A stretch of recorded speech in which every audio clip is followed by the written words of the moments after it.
राम राम, स्वागत आहे तुमचं नवीन एका ब्लॉग मध्ये. सकाळी सकाळी काय ट्रॅक्टर घरीच होतं, गाडी पण घरीच होती.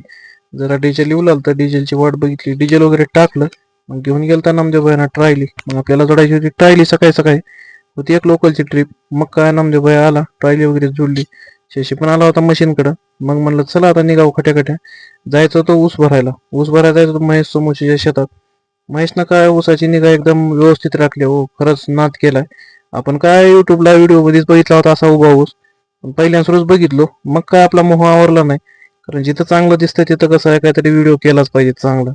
बघतोय तो काय 30-32 कांड्यावर ऊस, 3 सऱ्या एका जागी लावलेल्या. ऊसाची एकदम व्यवस्थित मधून चालता येईल अशी जागा होती. खरंच एक नंबर. नाद करावं तर खरंच शेतकऱ्यांनाच करावं, ते पण पाटलानच करावं. कसं आहे, महेशची शेती एक नंबर होती. मस्तपैकी छान असा व्हिडिओ घेतला. 1 टन बियाणं काय टायलीच्या मध्येच बसलं होतं.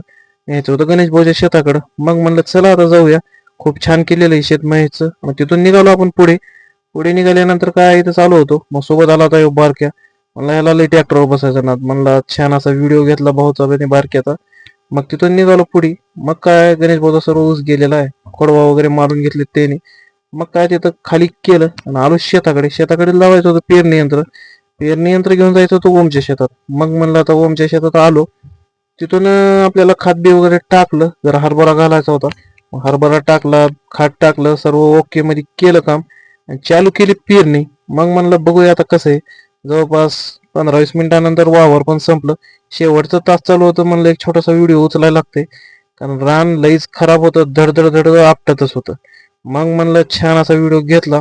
घरी गेलो, परत जाऊन आणला आपण काय, तर ह्यांना मारायचे होते दांड. मग काय दांड मारायला सरीच एक लावून आणलं होतं.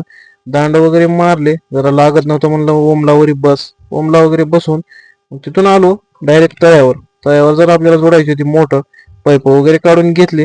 कनेक्शन वगैरे द्यायला काय पिंटू भाऊ झाले होते. मग म्हणलं चला काय अडचण नाही, आता पाईप वगैरे गुंडाळून आपल्याला इथलं तर समजा काम झालं ओके मध्ये. कसं येतं अजून लई शिल्लक आहे हो. आपलं आता पाणी जवळजवळ कमी झालं विहिरीचं. मग म्हणलं आता जरा तळ्यावर मोटर टाकायला लागते. आपल्याला काय जास्त दिवस लागणार नाही, विषय सोडा. पण कसं झालं वातावरण नाद्या बात. मग काय छान असं वातावरण झालं.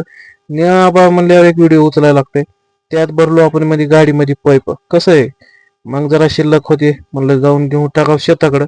लागतील कामाला येतील. इथं ठेवून पण काय फायद्याचं नाही, कारण इकडे चोर लोक लगेच गायब करतात. त्यामुळे म्हणलं आता नीट शेताकडे नेऊन टाकावं याला. मग काय तिथून निघालो शेताकडं. शेताकडले सर्व कामं वगैरे आवरले. दूध घेऊन निघालो. आई होती सोबत. भेटू लवकरच आता नवीन एका ब्लॉग मध्ये.